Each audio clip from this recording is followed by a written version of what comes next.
MLA Peddireddy రామచంద్రారెడ్డికి strong warning ఇచ్చారు TDP incharge చల్లా రామచంద్రారెడ్డి. దేవాలయాలు, మసీదుల దగ్గర రాజకీయాలు చేయొద్దని హెచ్చరించారు. పొంగనూరు మండలం కృష్ణారెడ్డిపల్లి సమీపంలో నిర్మించిన సత్యభామ రుక్మిణి సమేత శ్రీకృష్ణ భగవాన్ ఆలయంలో పూజలో పాల్గొన్నారు చల్లా రామచంద్రారెడ్డి. స్వామి, అమ్మవార్ల ఉత్సవమూర్తులను ఉంచిన ట్రాక్టర్ను స్వయంగా నడిపి ఊరేగింపులో పాల్గొన్నారు. పెద్దిరెడ్డి రామచంద్రారెడ్డి 5 సంవత్సరాలుగా కృష్ణ భగవాను దర్శించుకునే భాగ్యాన్ని కల్పించకుండా ఊరు చుట్టూరా పోలీసులు పెట్టి తమను రానియకుండా అడ్డుపడి తమపై కేసులు పెట్టి ఇబ్బంది పెట్టారన్నారు. కానీ తాను పెద్దిరెడ్డి లాంటి వాడిని కాదని, భగవంతుని దర్శనం చేసుకోవడానికి పెద్దిరెడ్డిని స్వాగతిస్తున్నానన్నారు. ఆలయానికి వచ్చి స్వామి వారిని దర్శించుకో, ప్రజలకు మేలు చేయి, నువ్వు బాగుపడు, అంతేకాని గుడి దగ్గర రాజకీయాలు చేయొద్దని పెద్దిరెడ్డి రామచంద్రారెడ్డిని హెచ్చరించారు.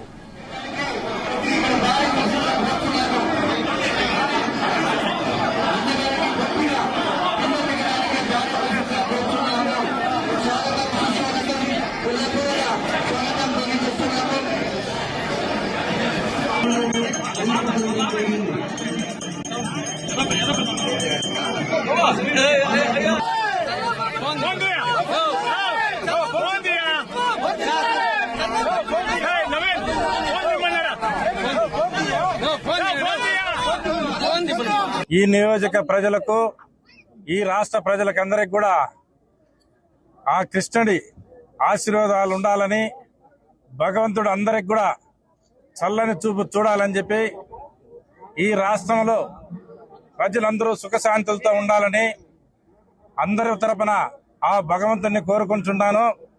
అదేవిధంగా మీకందరికీ తెలుసు, ఎంతో ఈ రాష్ట్రం ఎన్నో ఇబ్బందులతో, ఎన్నో కష్ట నష్టాలతో, ఎన్నో దౌర్జన్యాలతో గత 5 సంవత్సరాలుగా ఈ రాష్ట్రాన్ని